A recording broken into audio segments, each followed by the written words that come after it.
Good evening, friends. So today's lecture is on Good evening, Murali sir. marketing and exports of coconut products. So we have with us Dr. Deepthi Nair. She is Director Marketing at Coconut Development Board, Kochi. In fact, she has very lot of international exposure as well. She was there with the international coconut community for quite a long time. And she knows many of the coconut producing countries, their trade and their status. Now she is looking after marketing aspects and schemes of Coconut Development Board, and she is very kind enough to us whenever we ask her. Despite a very busy schedule at the board, she used to adjust her timing and be with us. So I welcome Deepthi Nair and request her to deliver the lecture. Deepthi, you can share the slides. Yes, sir. Thank you, sir, for all the good words. Thank you, sir. It's every time a privilege that you are calling me, and CDB and CPCRA are working together. So I will just share my screen, sir.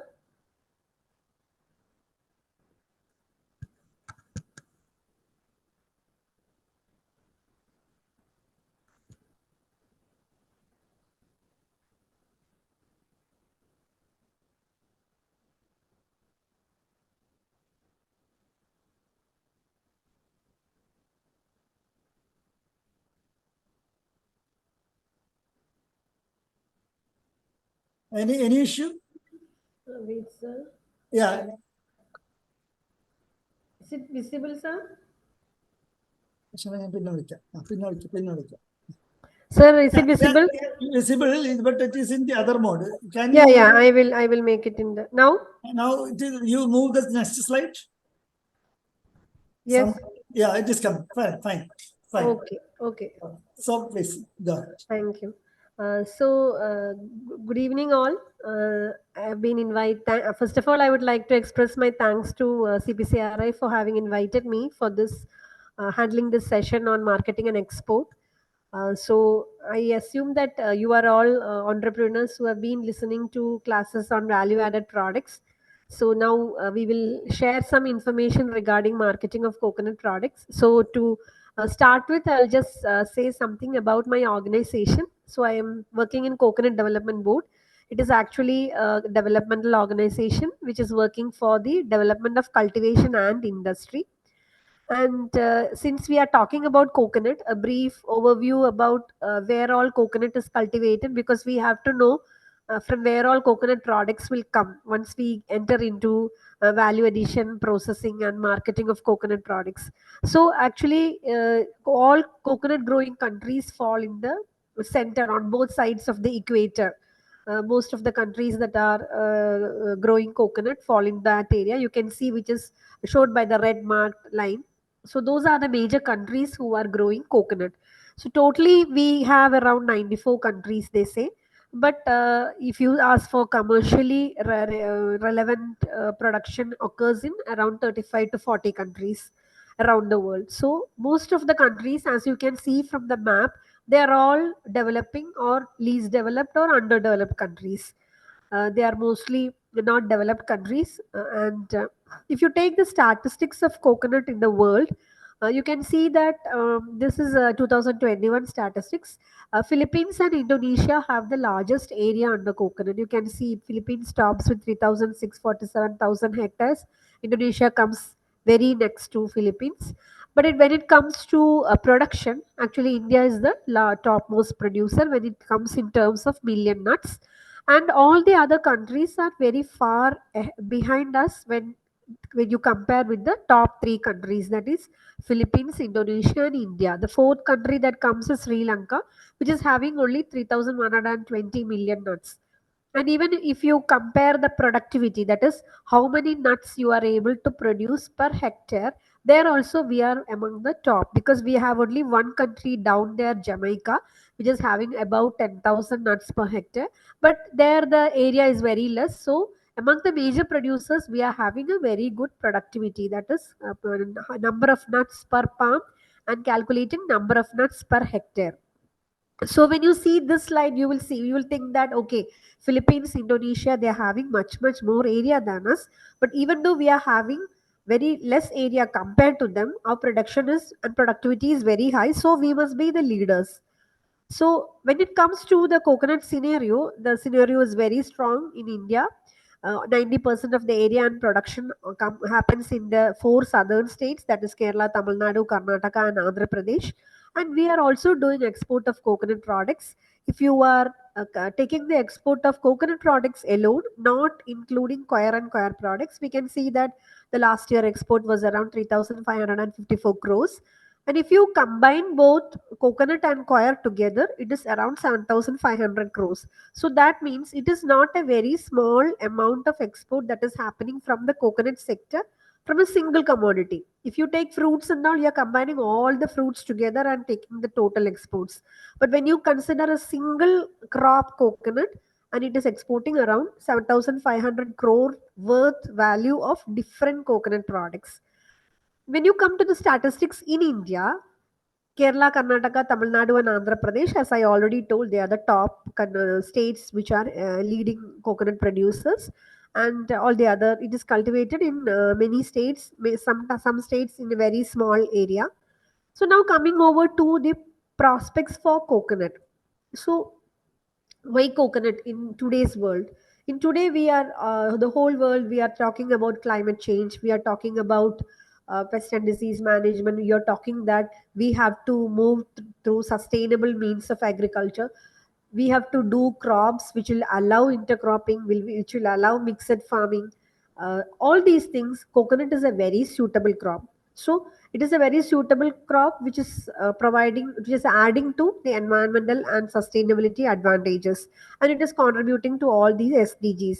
So you might be thinking, why in this class I am telling about this? Because now in the market also, a crop that is grown sustainably, that is also getting importance. So that is why I just wanted to mention about that. And coming to the features of the coconut trade, you may be all knowing that most of the coconut farmers in India are mostly small and marginal. Around 98% are small and marginal, having small holdings. Especially in Kerala and Karnataka, you have homestead and mixed cropping holdings. In Tamil Nadu, you may be having big plantations which are only having coconut. And most of the domestic consumption, it goes as processed coconut, fresh coconut, and processed coconut, mostly it goes as coconut oil. There is a very good potential market for fresh tender coconut in North India. And also there are many other diversified products possible from coconut. I think in this Kalpa training, you would have been taught about many products, many diversified products. Murli sir and Manigandan sir all would have covered that. But the difference is that we as a country, even though we are the largest producer, we as a country, we entered into processing very late. That is, we were doing copra, coconut oil, desiccated coconut and all. But products other than these major products, these traditional products, we started very late. That is, we started after the 2000s only. And in some cases of some products, we do not have technology also. For example, lauric acid, fractionation and all. Some people are doing, but we don't have the state of the art technology. So in exports also, what happens is that we being a very big country, we have a large domestic consumption, either as tender coconut or as fresh coconut that is used for culinary purpose, or as coconut oil, or even we are using desiccated coconut and all. We even use coconut for our religious purposes, which is again later converted into coconut oil. We have a big consumption within India. So we are, that is also a reason why our export is very less compared to countries like Philippines and Indonesia. And also you can know that there is high fluctuation in prices. Now during the last 1 year, we were having a very low price, which is now just started to increase. And this is in a nutshell about how coconut is being consumed in the country. So as I told earlier, you have coconut, you can harvest coconut as tender coconut and mature coconut. Tender coconut, we have a very big market in North and Northwest India, even in Northeast India. So many coconuts are going fresh as tender coconut. One of our studies says that there are more than 200 truckloads which are going every day from Palachi, from Maddur, from Tumkur and all, daily going over to North India as tender coconut. So you can imagine how much volume is going as tender coconut and how big a market it is in North India. Especially after the pandemic, people have become more health conscious, and so the demand for tender coconut is also has also increased. And recently, during the last 2 years, when coconut prices were very low, and people were copra prices were also going very low, many farmers, even in the traditional belts where they were making desiccated coconut, they have shifted a portion of their production to tender coconut because tender coconut was getting a better price. So that is coconut harvested as tender coconut, around 12% of our total production, it is going like that. The remaining is harvested as mature coconut. So what happens to this mature coconut? Around 1% goes for religious purposes. Around 30% it goes for domestic use. That is in states like Kerala, parts of Karnataka or Tamil Nadu and all. We use coconut or coconut milk in our daily preparations. We use coconut chutney, all those things. So fresh coconut is used for domestic purpose, and the remaining only goes for industrial purposes. So among the industry, the major industry is the copra, from there milling copra and then coconut oil. And another industry is the ball copra industry, which is mainly concentrated in Andhra Pradesh and Karnataka. In Tamil Nadu and Kerala, not much ball copra is made, maybe in pockets, but mostly in Kerala, in Calicut area, there are ball copra units, but mostly it is Karnataka and Andhra Pradesh is making ball copra mostly. And for milling copra, we make coconut oil. And what does that coconut oil go? Some major portion goes as edible oil that we use for cooking. Other goes for toiletries, that is your shampoos, your soaps, your detergents. In many products, in your face creams, your hand creams, all of these have coconut oil. So all of this coconut oil goes as a product in those products, toiletries, soaps, and all. And there are some industrial products also like glycerine, lysol, alcohol. Many industrial products are also coconut oil is used as an ingredient. When you consider the other industries, you can see that we have the major thing is that desiccated coconut, virgin coconut oil, coconut milk or coconut cream, and frozen grated coconut. There are other products also, but their values are very small that you cannot even have a percentage which is more than one. So that is why we have not put in that. So this is the general consumption pattern of coconut. So when you have from a crop like coconut, from a product like coconut, you have immense prospects. You can convert it into many products. Here I have not included nira or inflorescence sap or nira sugar and all, but that is also a product that can come directly without coconut going to the production of mature coconut and tender coconut. So these are the major products that we get from coconut. That is coconut kernel, coconut water, nira, coconut shell, coconut husk, and from each part you can have varied products. I assume that these classes would have been over. So in between, we'll also say that Coconut Development Board was notified as an export promotion council, and we will be export of coconut products is also happening from India. The major product that is exported from India is activated carbon, that is actually made from coconut shell. Coconut shell is converted into shell charcoal, and shell charcoal is converted into activated carbon. So that is the major product that is going from India. And the other products, major products are coconut oil, shell charcoal, copra is also exported, desiccated coconut is exported, and some other products like frozen grated coconut, crude coconut oil, some are your products like coconut milk, coconut sugar, coconut water, and all. It goes in the miscellaneous and also as beverages. So these are the major export of coconut products. And over the years, you can see that the export of coconut products has steadily increased. This is the coconut product export, both coconut and coir together. So there also you can see that there's been an increase. Major coconut products that are exported. So when you may be entrepreneurs who are planning to start industry, or sometimes you may be people who have already started industry and started the production of coconut products, or interested to. So these are the major coconut products that are exported worldwide. Fresh coconut is exported in a large volume. That is mainly for catering to the Indian population, that is Indian diaspora that is settled outside. So fresh coconut export is happening. Copra is going. Copra is exported. Mostly it is being consumed as a dried fruit, like just like we consume dates and other dried fruits, edible copra or cup copra that is being exported as a dry fruit. Coconut oil is being exported, desiccated coconut, shell charcoal, activated carbon, coconut milk or grain.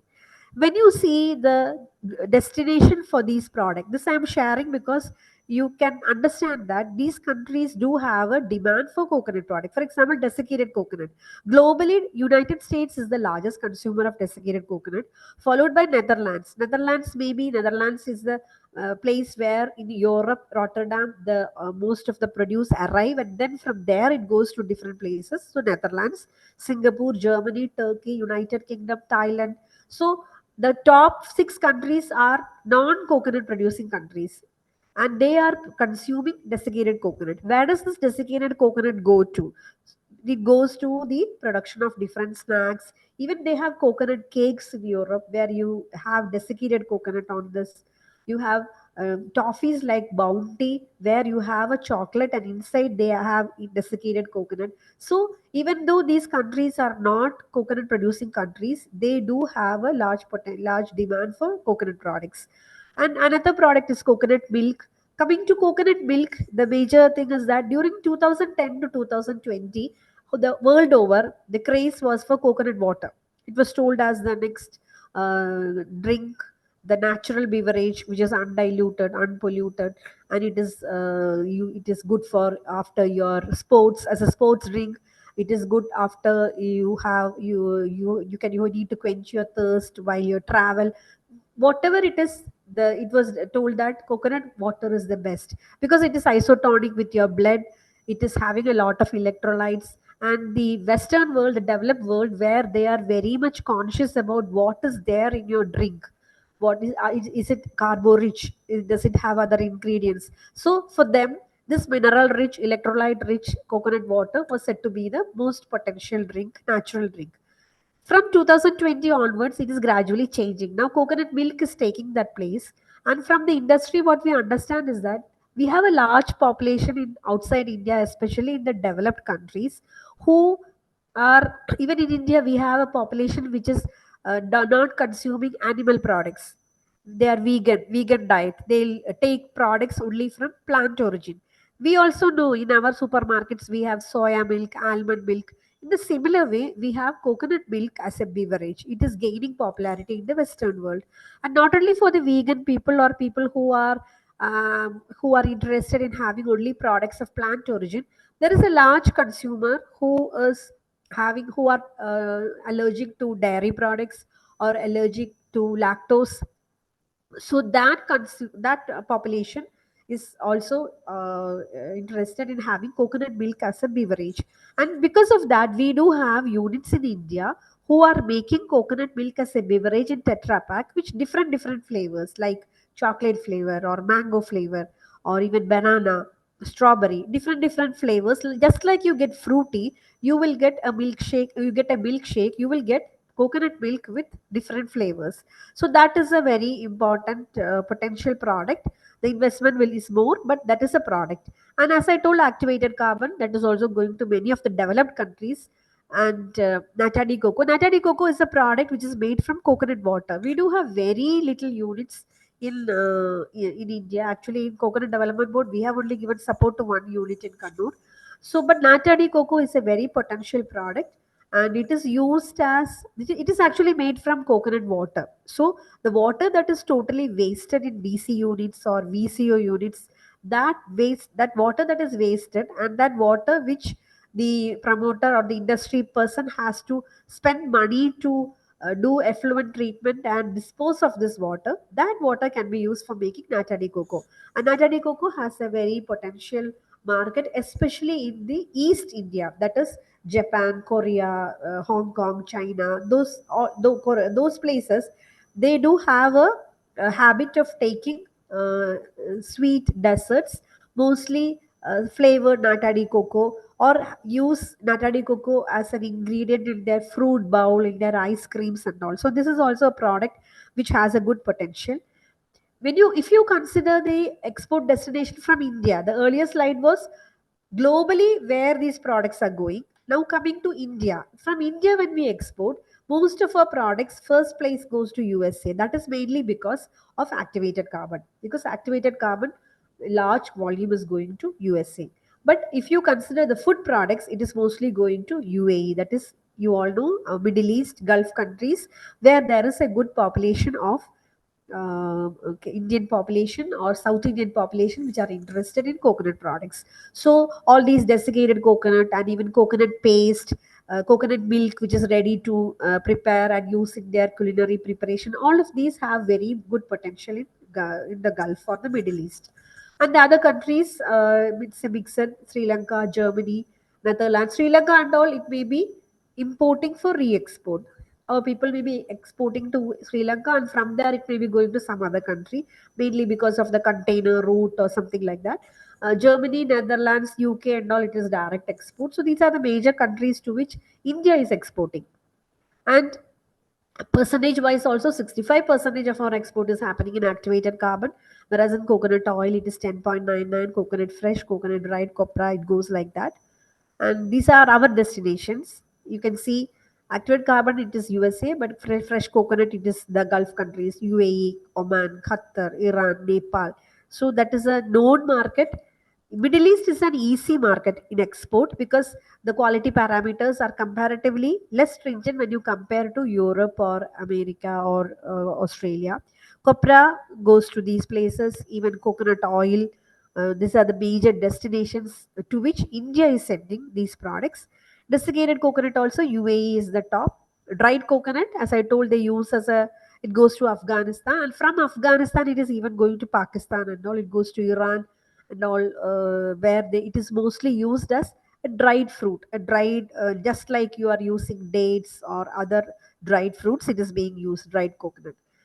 And coconut oil, earlier I was telling that coconut oil is not only used as an edible oil, it is going for a use of various industrial purposes. So these are the industrial products for which fatty acids or methyl esters or fatty alcohols, glycerin, these are all products that are made from coconut oil, which goes into the production of these variety of products from coconut oil. So coconut oil is an ingredient in all of these products, and the world outlook is that there is a the demand for products from coconut is going to be increasing. So in a nutshell, we can say that globally and in India there is potential for different value added products of coconut. So when you come to the supply chain in India, as you know, what happens in India, farmers, they sell to some farm gate trader or a wholesale trader, and then they will be giving to the retailer or aggregator, and then it reaches the consumer after passing through 2 or 3 channels. And when it comes to copra or coconut oil, what happens is sometimes the trader or processor directly gives it to the mills where it is being produced as oil, and then it goes through the distributor retailer. So what happens is that the price along the value is divided among the different people in this chain. So this is also a representation of that. So how do we exploit the market, or how do we uh, get to this market in tune with the today's world conditions? So coconut cultivation, actually, I earlier told that it is mostly cultivated by small and marginal farmers. So mostly it is not undertaken in a commercial way, so it should be undertaken in a commercial enterprise, and we have to completely utilize all the parts. That importance is there. Like for example, today we were having a meeting here, and we had a manufacturer who had come from Tirupur, just an example. So he had come from Tirupur. He started a desiccated coconut unit, and he had participated in an exhibition through CDB support. It was in New Delhi from November 3 to 5. So he had participated in, it was an international exhibition, World Food India, WFI. Sometimes you might have heard about it. And he had displayed, CDB had taken a big stall, and he had participated in that exhibition, and he had displayed his products there. And he came over to, from Tamil Nadu, from Tirupur in Tamil Nadu, he came over to Kochi to meet me and tell me that the exhibition was very successful, and he got orders from Europe, from USA, and also he got an order from Russia.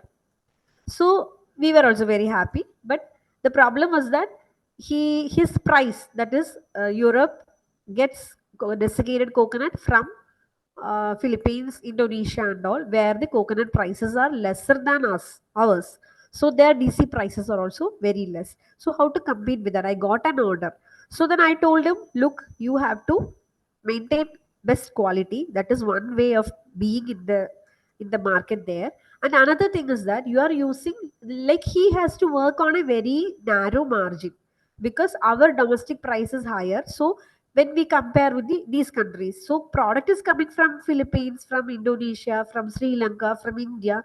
The European customer wants quality product at a reasonable price. So our price, we cannot ask for a bigger price because you have competitors who are giving at a smaller price. So what I suggested to him was that you work on a narrow margin, but you utilize your coconut water, because he is a desiccated coconut unit. He's also making virgin coconut oil, and he's not utilizing his water and his shell. I told you, you try to utilize that, try to gain an additional value or an additional income from that, which will balance the narrow margin that you are placing for DC powder. So that is what the second point: complete utilization of the various parts.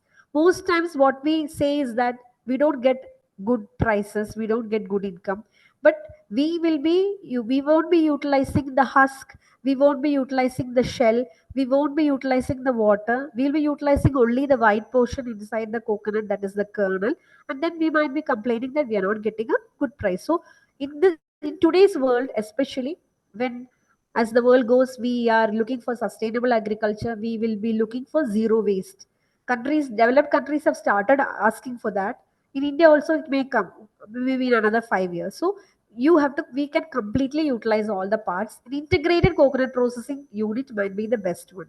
Another is innovative products to be developed. That is, you need innovation. The current generation, the current consuming society, is that the taste is changing day by day.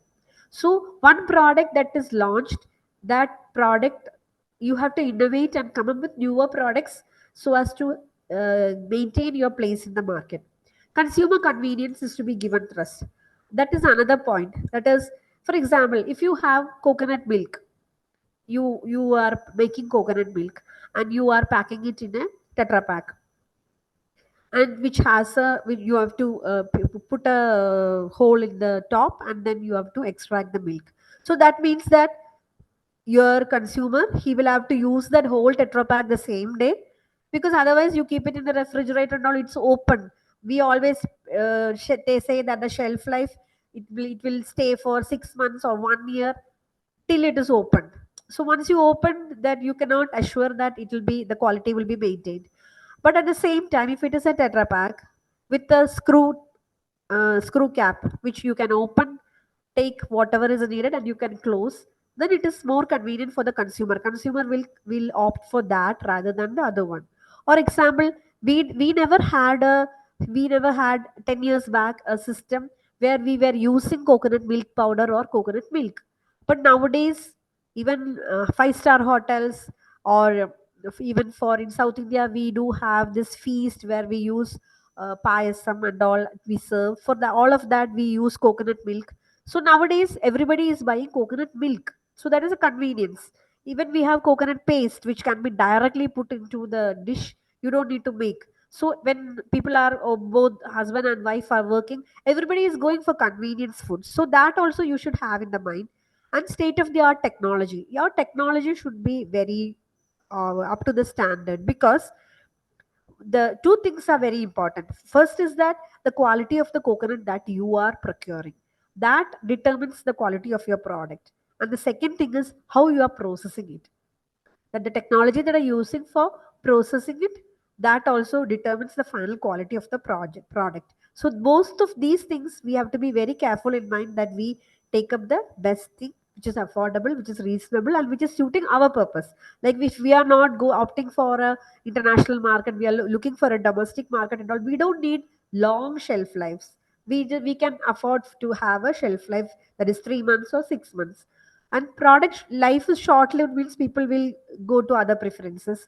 We have to have a good packaging, because when you go to a supermarket, even if it is coconut oil, you have maybe 10 or 15 brands of coconut oil in the same shelf.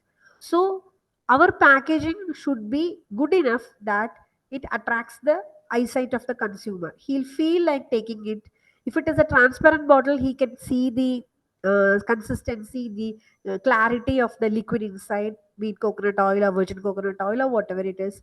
So that is also, the packaging is also very important. And if you are targeting the export market, you have to do packaging to suit the international standards. Even color preferences, for example, we had a cooperative trade fair in Delhi some 2 years back, and we had our coconut development board counter, and many of our entrepreneurs had displayed their products. So we had a stall which was being occupied by the Fiji country, Fiji. So their embassy in Delhi had were displaying their products in that stall, and the Fiji ambassador came to our stall. He looked through all the products, because Fiji is also a coconut producing country and they don't make much products from coconut. So he was genuinely interested in what all products India is making, how do you make. He was inquiring all of that, and while he was going, he asked me, "Madam, you please come over to my stall to visit." So I just went over to his stall to see what was there. But he called me to tell me something. He told that, "Look, the packages of the products that are displayed in your stall, it is all too colorful. In the international markets, too much color is not preferred." So then I started watching. Yes, that is true. So even small things like that, that is how you what font you use, what colors you use, what is the packaging you use, all of that is also in the market. Even if I am making a very good product, I cannot stand there in the outlet and tell everybody that, "Look, this I have made it the best way, the quality is very good." No, once the product is out of your hands, you are not able to talk anything about your product. So then the package is talking for you.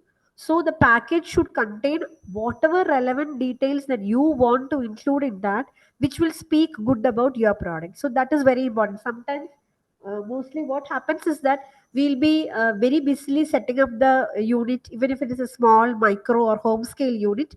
You will be attending the training programs. You will be doing the production in a small scale. You will be trying the packages, and then the the attention that you give to the package may be lesser than what you have given to the all the other things. But ultimately, it is the package that is telling about your product to the consumer. So that is also important. Then another thing is quality assurance. Suppose you have, that is especially when you are going to export market and all, have some quality assurance certification. If you are, if you have a certification like even ISO certification for your unit, once you establish and you, if you keep any certification, that certification itself will say to the consumer that this product is of good quality. Because if you have a certification, it is a that certification speaks for you. So that is also one way of promoting your product in the market in a better way. And to manage, so these are the four things. If you can summarize: quality production you have to do, promotion of the benefits, innovation, and goodness of coconut. Quality production, as I earlier told, have certification, quality management systems, and all. Promotion of benefits, you have so many promotion which we can increase the awareness. And innovation, new products. And these are some examples of how you can promote your food.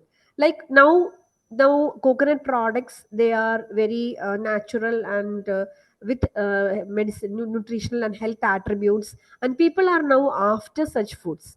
The most the sector where you have the maximum demand is health sector and beauty care sector.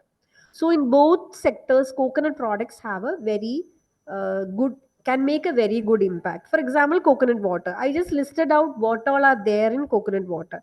It can be promoted as a beverage which is having antioxidants. It can be promoted as a beverage which is having electrolytes or mineral rich. You can have a rehydration medium, that is if you are totally, you have water loss, you have some diarrhea or something like that, or you had water stress, you were running marathon or something like that, rehydration. So the way you promote your product as a protective food, that is also important in the market. For example, coconut oil, you can promote it many way. It has large rich in medium chain triglycerides. or it is having lauric acid, which is providing the immunity. But only one thing you have to take care, that whatever claim that you are giving in your label, you should have a scientific study to back it up, because this is the era of right to RTI and in right to information and other things. So if somebody is challenging that, is it, so you should have a backup. So don't put anything on your package unless you have a conclusive scientific study to support it. But there are a lot of studies which have conclusively established the goodness of coconut, so you can use any of that. But also, what you are using, what aspect of the nutritional and health benefits of coconut product you are using on your package depends upon the market that you are going to enter. So that also should be done, taking care about where you are going to sell this. For example, coconut sugar is not it should not be presented as an alternative to white sugar or our normal sugar, because price wise you cannot compare our normal sugar and coconut sugar is very costly. When, because your recovery percentage is one by 16, so your cost of the sugar is high. But then it should be as a natural sweetener, or as a high mineral and nutrient content, or even as a sweetener for baby food, things like that.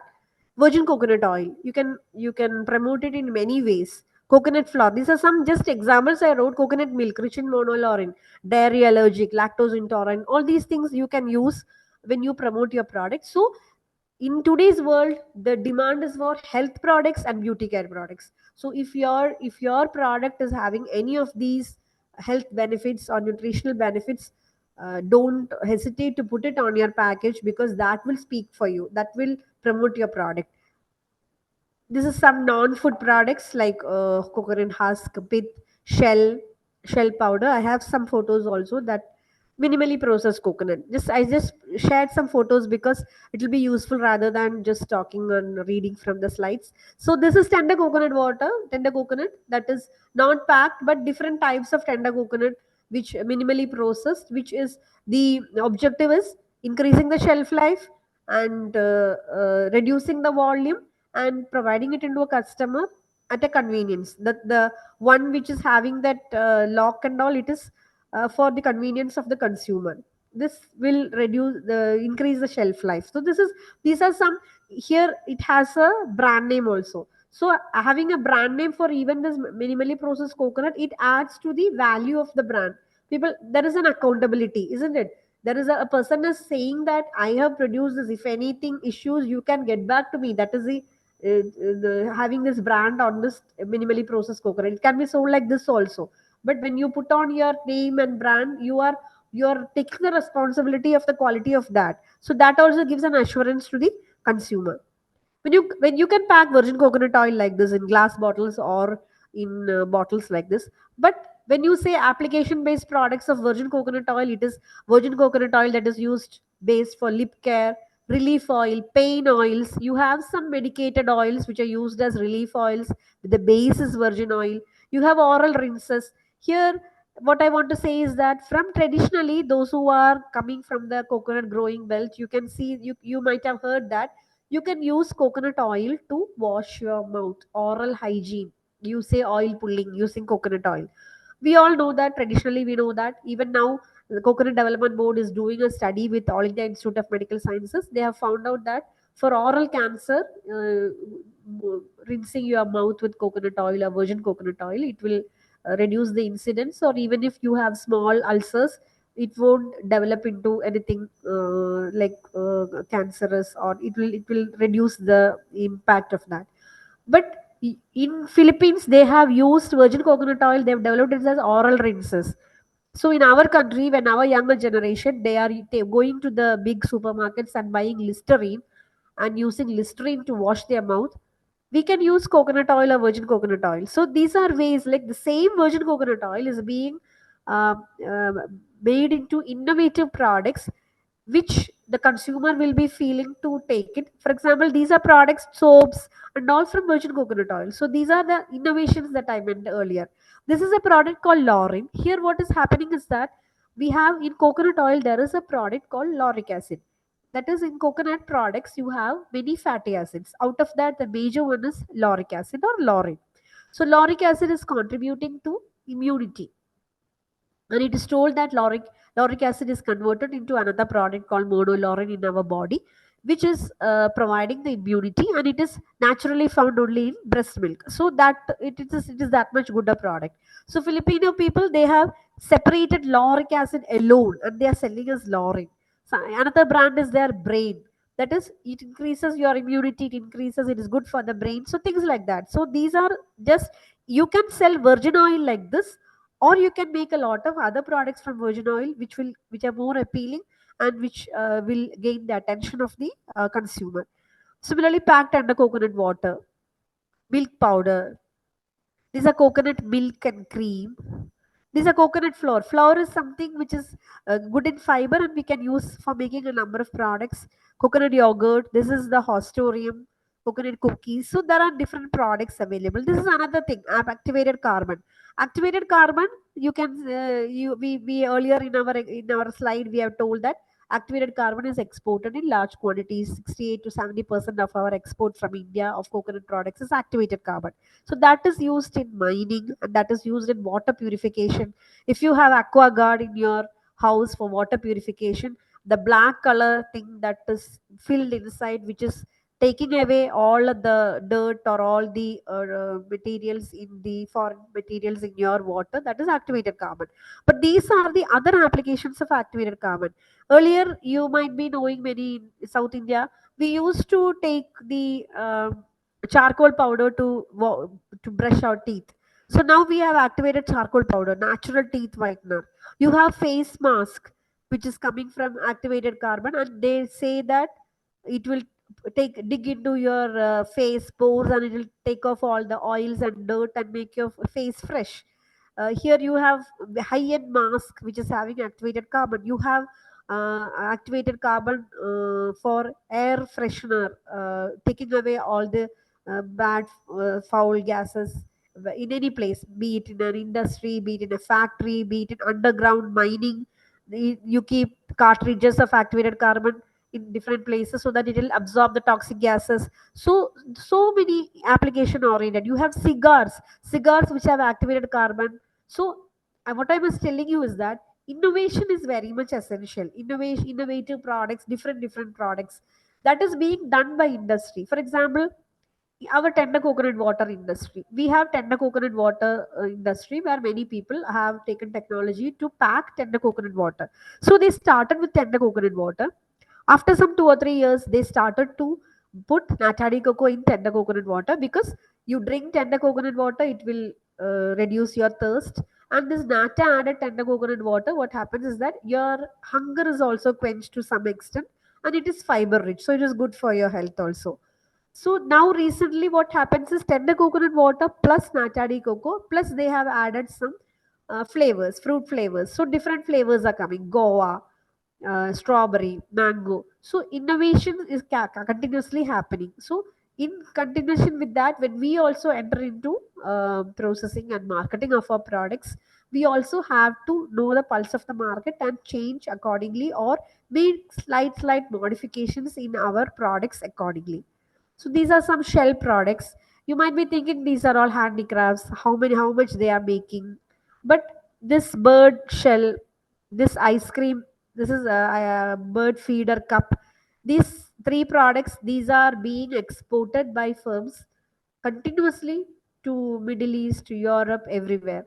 And ice cream cups from Shell, that is also a very potential export market, because there are some places where you take ice cream in natural like coconut flavored ice cream in the natural cup, that is material from coconut itself. So these are all different products that are possible. These are fiber husk products, and even leaf products and wood products. Wood is something earlier, when we in our house and all, sometimes if we have a lot of coconut plantations and all, we used to use that wood. But it is very laborious, and you need special curative methods. But we do have now methodology for using this coconut. And these are all actually photographs that I've taken from a unit which is making high-end quality 5-star, 7-star hotels, furniture only for them, and everything is made out of coconut wood. So you can see that coconut wood has that specs, so it everything has those specs inside. So wood is also a very potential product. uh, so now coming over to the schemes in coconut development board for promoting our processing, marketing and export of coconut products, I'll just go through that one by one. So we have a scheme for technology mission on coconut, wherein we will be providing support for establishing coconut processing units. So you might have listened to classes related to the production of various diversified products from coconut. And here for that, if you are interested to get support from coconut development board, the condition is that you should have a term loan, a loan for that is minimum 40% term loan. And you can apply to coconut development board after you apply to a bank and your loan is sanctioned. So from the bank, the approved project is coming to board, and board will be able to provide 25% of the cost of technology adoption if it is approved by the project approval committee. And that 25%, now it is up to 50 lakhs, but it is likely to be increased. So that amount will be given as a back-ended subsidy to to the bank where you have taken the loan. So that is for establishing units. And apart from this, we also will provide technology. We do have technology for a number of products. You are attending the training in CPCRI. CPCRI has developed technology for a number of products. Maybe our technologies may be more for commercially big units, but CPCRI has very friendly technology for small scale units also. So these are technology. So if you are an entrepreneur and interested to take technology, you will also be able to support you with technology. We'll be able to give you training and also provide technology, and that support will be there for almost 1 year from by the institute who have done developed the technology. So Coconut Development Board in association with different institutes have developed technology, and these are the number of units that we have established till now with our support. So it has all those units: tender coconut water, DC, virgin oil, coconut chips, Nira products, all those units together, food and non-food units. And another support that we'll be able to provide is that we do have a quality testing laboratory. So when you have established, you have taken training, you have established, you maybe initially you'd use the facility in the business incubation in CPCRI, or CDB also has a business incubation. So you may be doing your production using those facility, and then you invest and you start your production. So then it is very important that you test the quality of your product, that is whether it is conforming to the standards. But you have to test both the chemical parameters and the microbiology parameters to ensure that the quality of your product is very good. Because otherwise, if your product is packed and it goes to the market, and after some time, if it is a tetra pack, puffiness is seen, or if it is a bottle, they feel that some sedimentation is seen, it will, the even the shop owner may not be interested in taking your product again. So we have to be very much careful about the quality of our products. So we do have a quality testing laboratory where you can test these chemical parameters and microbiology parameters for coconut products mainly. And you can assure that what you're doing is right, so that it will also gain your confidence. You will also get confidence, and you can standardize whatever process you are doing. So every time in a processing unit, you should have a standard operating protocol. Like you should develop a protocol where, so that is why we say that in any unit you are taking a quality certification, it is good. Because in a quality certification, even if it is ISO certification, you have to list out what all activities you are doing in that unit, and at what time, what are the control points, everything we are writing. So if there is you can trace back if there is any issue, at what point it happened, or we can make remedial measures only if we know that flow correctly. So in every processing unit, you better have a very good developed protocol from the time of raw material. That is coconut, if it is a desiccated coconut unit or a virgin coconut oil unit, the product is coming, what is the maturity at which you have to take the product. From that itself, from the first point of collection of the raw material to the dehusking, the deshelling, or the pairing, or everything, you have to have a system. Only then you will be able to maintain the quality. And you maintain the system, you work according to the system, and you do the quality testing of your product, initially 2 or 3 product times testing, and you get assured that your quality is okay. Then you can just follow this procedure correctly, without any loopholes, without anything. Your product will be of very good quality. And always when you do production, you keep one bottle or 2 or 3 bottles for quality testing, and also for keep it there to ensure that it is remaining the same till the shelf life is over. So that is a test for us also, for the unit alone. So these are the major parameters that can be tested, and compared to any other unit, the private labs and all, the cost, because we are under government, it is very nominal cost only for testing. So that is another support that we'll be giving. And this CDB Institute of Technology, they also provide trainings, like the trainings that you had. We also have trainings for convenience foods, 1 day trainings, 4 day trainings, for vinegar, for training on chemical analysis. Like sometimes if you start a unit, you need to do quality testing every time. You cannot take your product and go and spend money for testing from an outside lab. So you can have, once you standardize and once you start commercial production and your product is moving, you can have a microbiologist in your lab itself, so that every lot they're doing a preliminary testing. The minimum testing is done in house itself. So for that also, if you're taking a person, you can send them over to the CDB lab, so that we can train them for 2 weeks, and then they'll be equipped to do the testing in your lab. And even in between, for refresher trainings and all, you can do that. And we also have entrepreneurship development programs. I think CPCRI is doing that, so there is not much to do that. Now coming to market promotion. So market promotion, what all types of market promotional activity that Coconut Development Board is doing? I am just categorizing it as domestic market and international market. So for domestic market, one aspect is that you have to find a market for your product. So how to do that? You have to introduce that product to consumers. So we do have a program where we allow people to participate in domestic trade fairs. So it is not the exhibitions, but it is big trade fairs, like fairs where people don't come see the exhibition, buy products and go, but traders come, distributors come, they come and see your products, they take samples from you, and they are interested in bulk buying. So these trade fairs, when CDB is taking, Coconut Board will be taking a larger space. Like for example, now a trade fair is going on in Delhi. We have taken a space of 80 square meter, and we have 20 people participating, 20 entrepreneurs. So that space is divided to and given to these 20 entrepreneurs. You can come and display your product there, and during the first 5 days, their traders come. Traders directly come. So when people come and you go, you take some samples with you. You share their samples, you share your card, you share your mail ID, your phone numbers, you have a talk with them, and then you come back. And once you are back, you can again maintain that contact with them, and that is how business relations are getting established. So such type of fairs we do participate. And when entrepreneurs participate, as I earlier told, you don't need to spend money for the space, we will take the space. And once you come and come back, we will reimburse a part of your expenses. That is, you can go by economy airfare, your travel cost 50% will be given, your accommodation. If you have taken some products for display or for giving samples, the transportation cost, things like that, we'll be able to 50% of that we'll be able to reimburse you.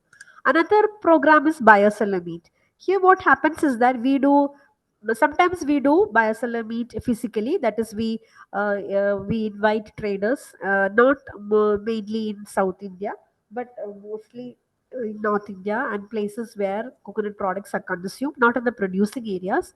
There we do have a buyer seller meet where the entrepreneurs will be there, and the people who are interested to buy the products, the traders, will also come over there.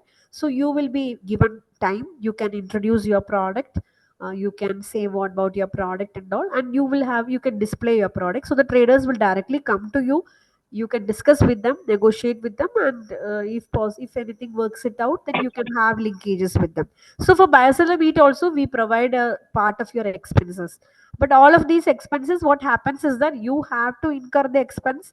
You have to go and participate in the trade fair, or you have to go and participate in the buyer seller meet.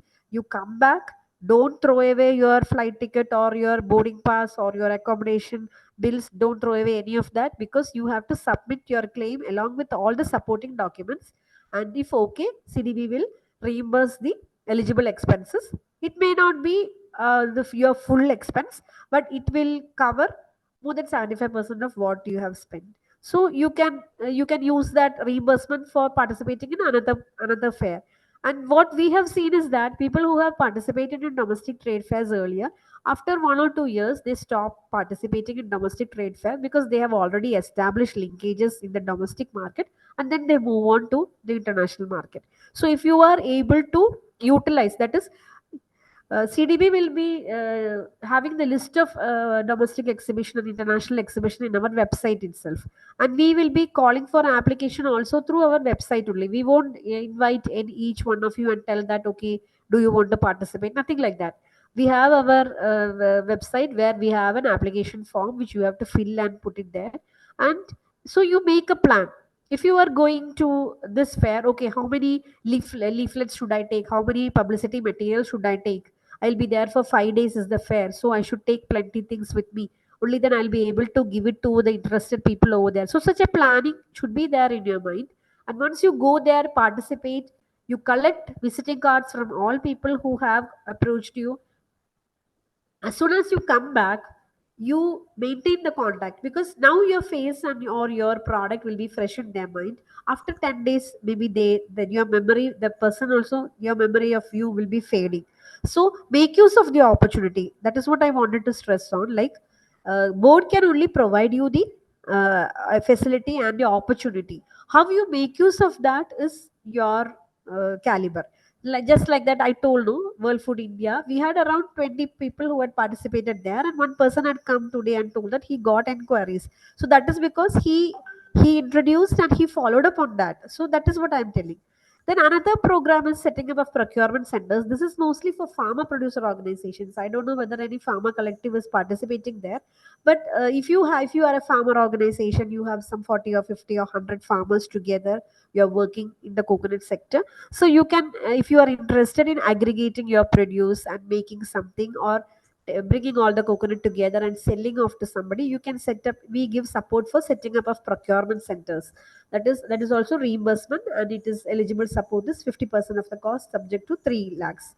Or you are interested and you are a person who is making the coconut, what do you say, coconut, some from coconut water, for example, coconut water, you are making a squash or a juice, or something like that. You do have lemonade and all from coconut water, and you want to establish a small outlet for that. So for that also we'll be able to provide support, and the reimbursement cost is the same, but we should have a minimum 60 square feet. And what expenses board will support is that not the rent or not the advance that are giving for your small space in a mall or in a bus station or anywhere, or in a railway station, anywhere you can take space.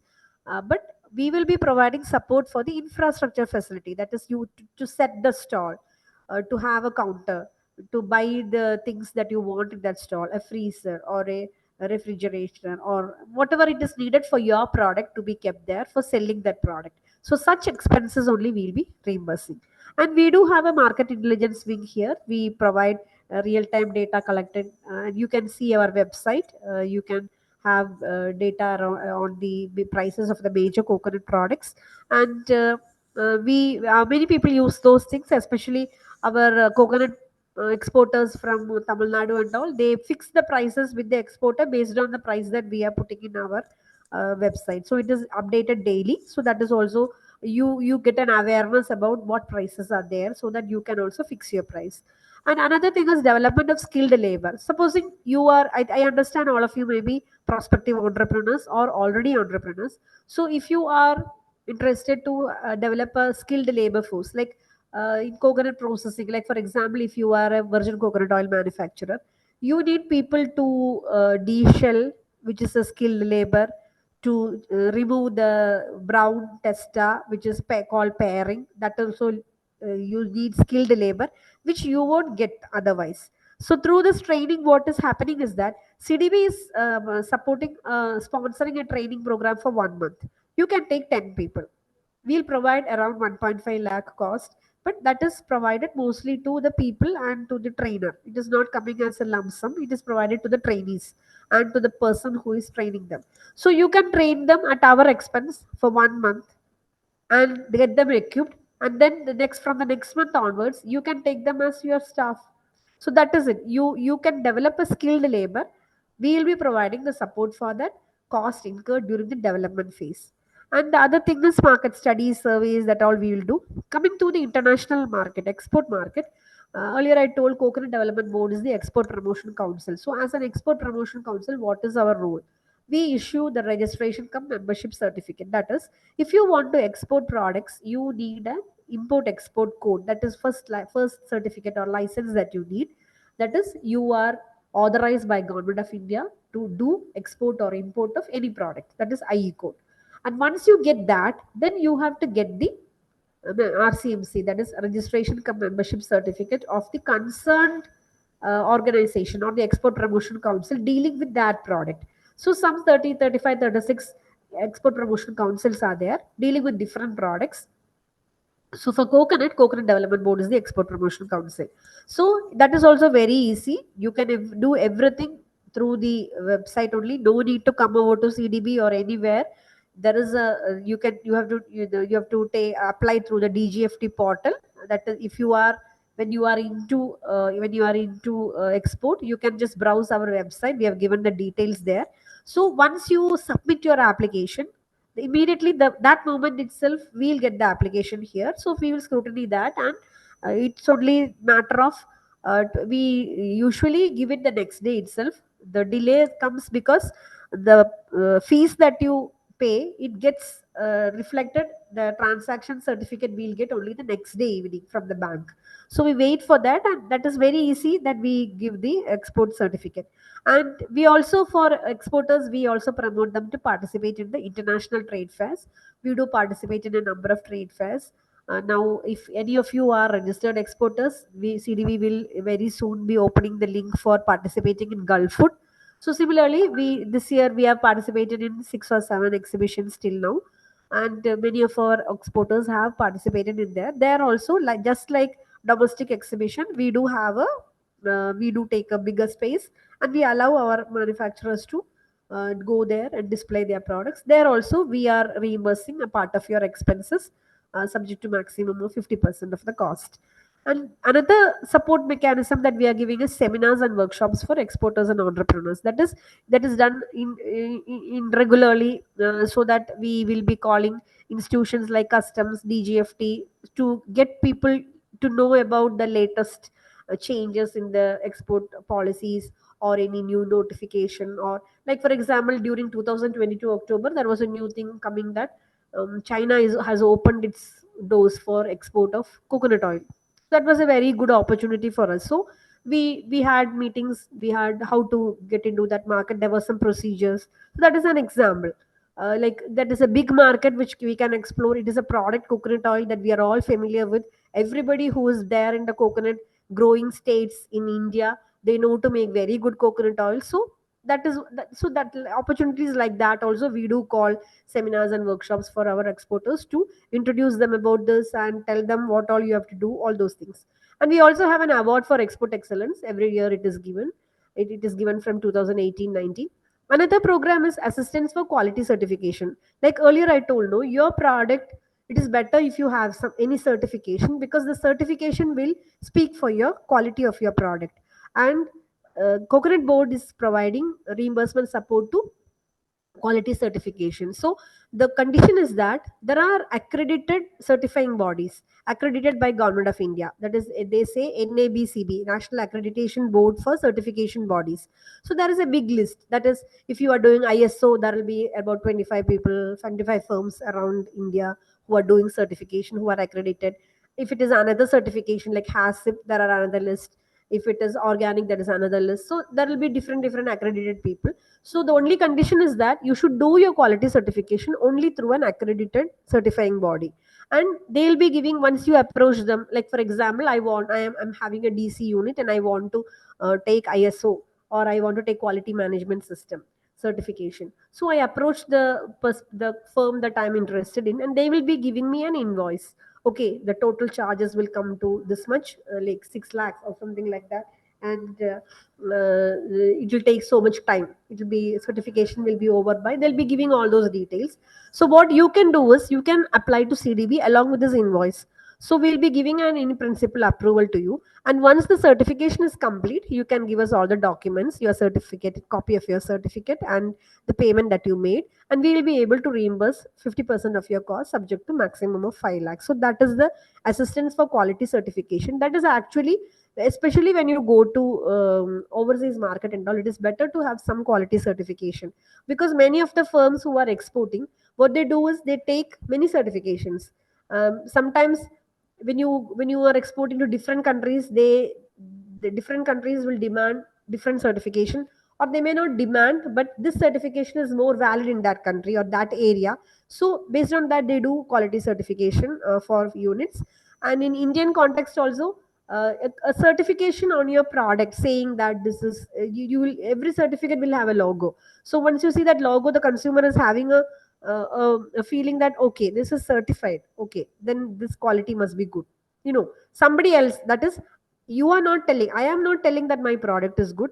I am telling my product contain all of these things in that label.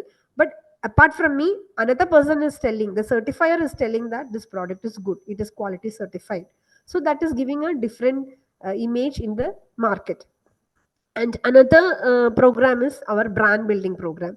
This is only for people who are branding their products, like you are giving your product a name. So branded products will be able, there is a reimbursement, that is, there are some activities that you can do to do build your brand. And in Coconut Board Market Promotion, we have listed out 4 activities. One is social media branding, or online marketing, or website development, or things like that. Another is you are making you're doing advertisements, print media or visual media. You are making advertisements, in your broadcasting through visual media, or you are putting advertisements in print media, newspapers or magazines, all of those things. That is second one. The third one is that you are printing different publicity materials, like leaflets or brochures, or in supermarkets you have these danglers that are kept. So any of those publicity materials related to your brand. And the fourth one is you want to put hoardings, flexes, hoardings and all on roadside or somewhere to attract the attention as part of advertisement, those things. So what you have to do is you have to make a plan on what you are going to do, and you have to submit that proposal to Coconut Board. And once it is approved, you can do that. But make sure that uh, whatever you are planning to put in the proposal, include only those items which you will really do, and don't put all the plan into one item, because we have 4 items. CDB does not have the condition that you have to do all 4 types of activities, but there is one condition that we won't give more than 50% for one activity. So make a mix, select 2 or 3 activities and do it in a planned basis. Maybe if you have opted for advertisements and publicity materials, and also hoardings, you make the publicity material initially itself, and do that and claim that amount from CDB. So we will be giving 50% of that. Then we will have in our records, okay, here he has been approved an assistance of 7.5 lakhs, and now we have given 2.5, so remaining 5 is remaining. That is, you need not do all the brand building exercise together and submit together. You can do in installments. So that is brand building. It is very useful. That is a part. Any product that you make, you have to do some advertisement, some promotional activity for your product. So part of that expense you can claim from CDB. That is the objective of this proposal. And also we do have market intelligence for international prices also, and we do provide information on potential importers and all based on request.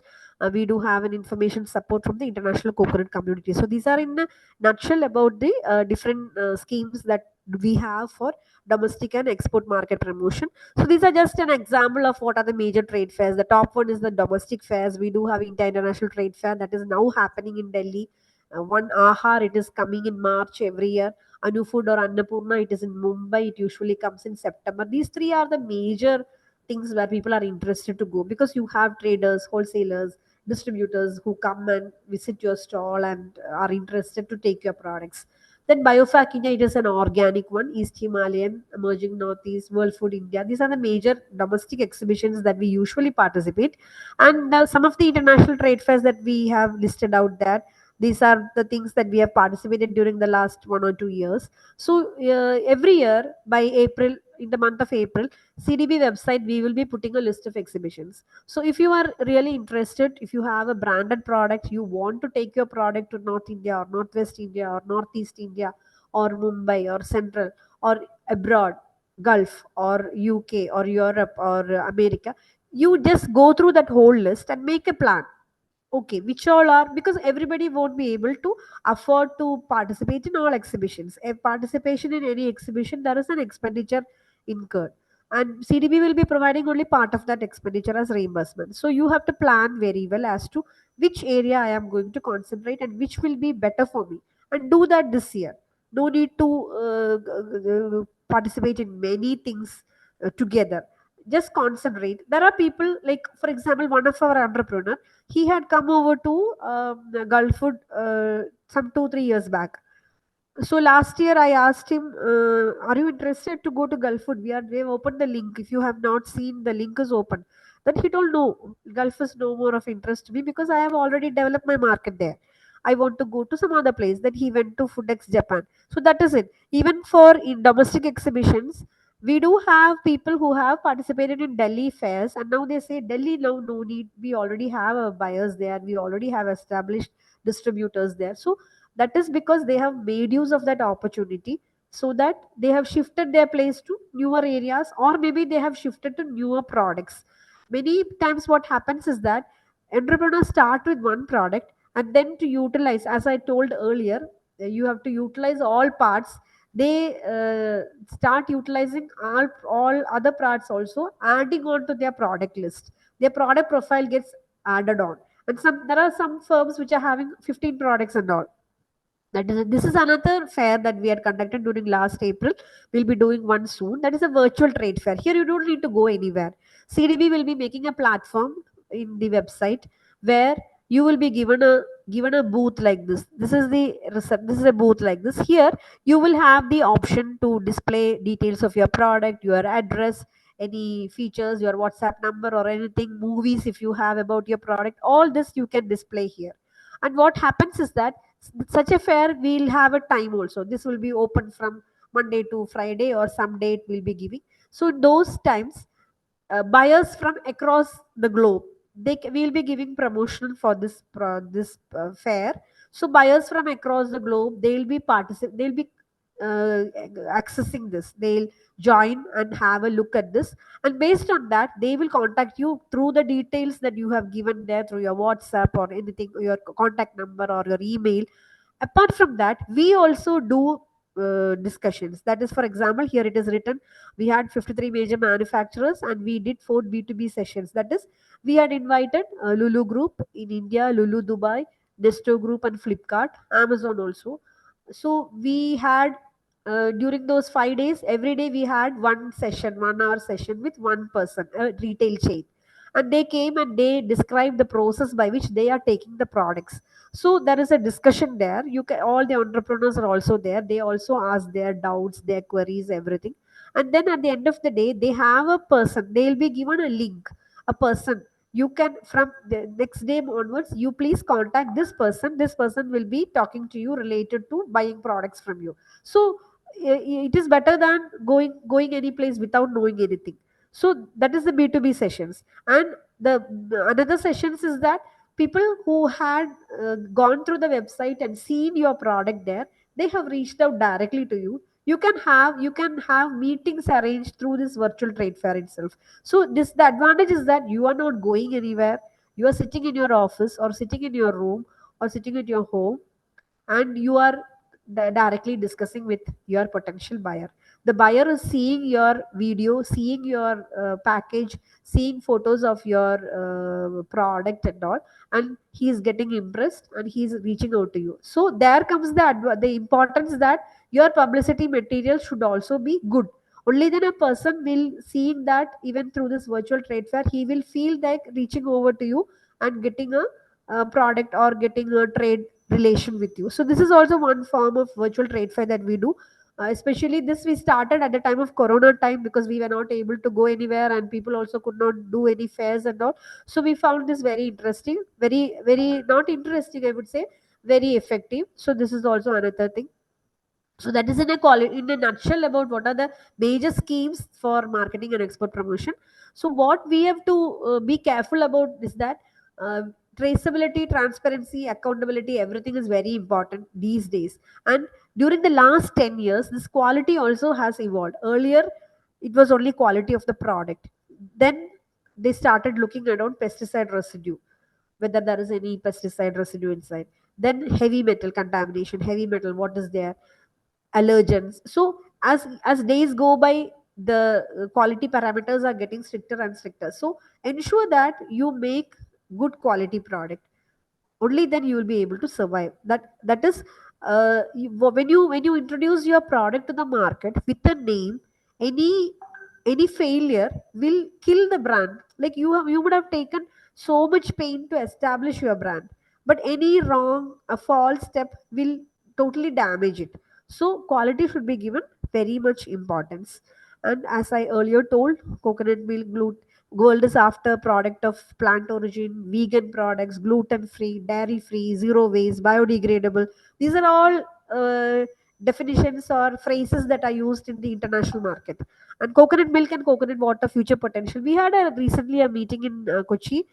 We had North Indian, that is people from the Hindi belt, come over here, and we served them coconut milk in Tetra Pak with mango flavor and I think chocolate flavor. And they were not able to believe that this is coconut milk. Okay, they felt that they'll get an aftertaste of coconut oil or something like that. But especially coconut milk with mango, everybody from North India, they very much liked it. So that is a very potential for us. That is, you are giving a milk with a mango flavor or any flavor, and it is accepted as a beverage, it is healthy, it is nutritious. So those are the things that we have to be very careful that, like, making the product is not enough, presenting your product very well before the consumer is also very important.